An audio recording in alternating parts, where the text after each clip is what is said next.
Hello everyone, my name is Zach and welcome to On Cash Flow, where I help you become the master of your own cash flow.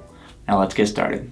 In this video today, I want to talk about my own success with geographic arbitrage. So if you know anything about geographic arbitrage, it's basically moving from one place to another in order to take advantage of lower prices. That's typically what you're going to be doing. And today in my story, what I want to talk about is my geographic arbitrage story of moving from Southern California to Eastern Tennessee. Very big difference in the cost of living. And this has contributed significantly to allowing me to basically live a financially independent life.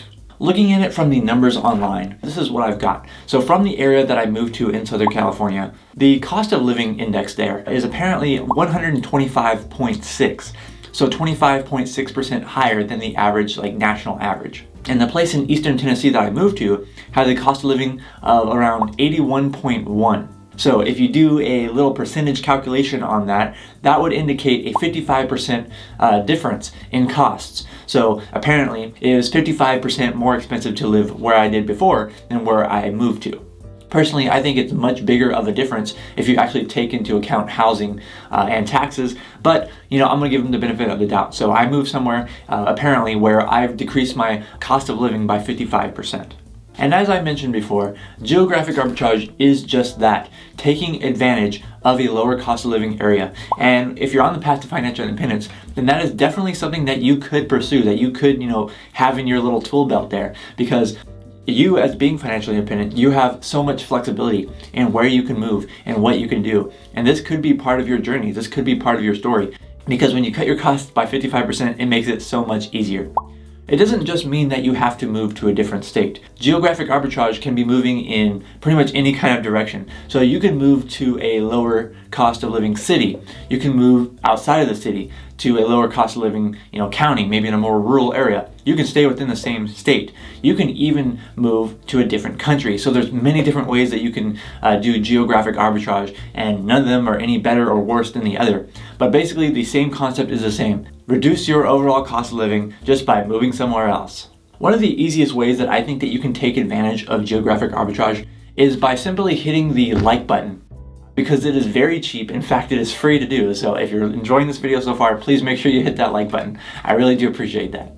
But let's get back into the actual numbers here, okay? When we're relating it to my actual geographic arbitrage story of moving from California to Tennessee, let's talk about the spending equivalent. So I'm going to use those numbers from before. So right now, my kind of goal annual spending is around $24,000 per year.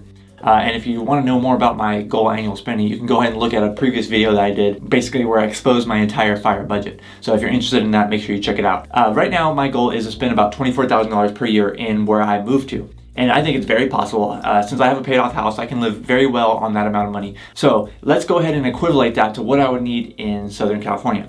So apparently it was 55% more expensive. So I'm going to have to multiply my current budget by 1.55. And that would give me $37,200.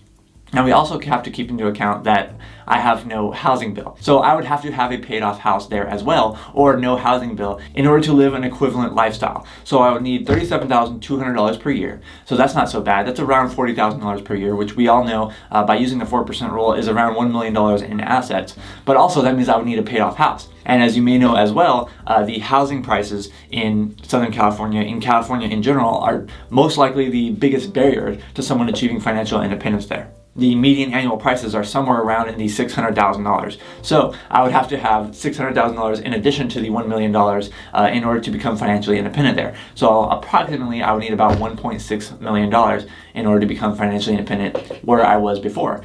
Whereas now, where I am now, I've needed at least half of that, even less than half of that in order to become financially independent. This is something that you definitely need to keep in mind when you're building your own financial independence journey. Is it worth it for you to stay where you're at? Is it worth it for you to pay that extra cost? Are you really getting those extra benefits where you're living now once you become financially independent? It's different when you're actually accumulating wealth. Generally speaking, you want to live somewhere where you're going to be able to earn a higher income. You're going to be able to earn a higher salary so that you can have a higher savings rate.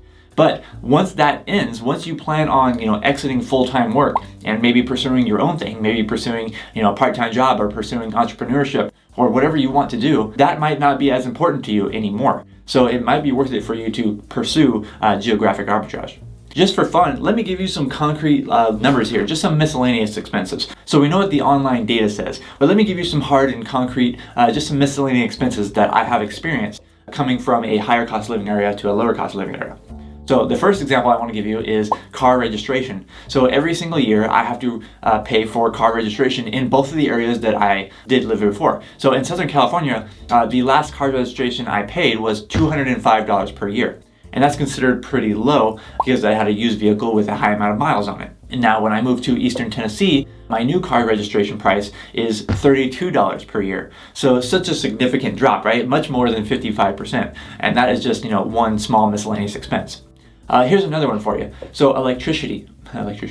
Here's another one for you, electricity. So the electricity bills are significantly different. I didn't live on the ocean, and so I did actually have to use air conditioning. So the electricity rates there in that area are significantly higher than the electricity rates that are here in Eastern Tennessee. Where I live, the electricity rates were 26 cents per kilowatt, and then they actually go up depending on how much energy used. The first tier was 26 cents, the second tier was 33 cents, and then it maxed out at 41 cents per kilowatt hour, depending on how much electricity you used.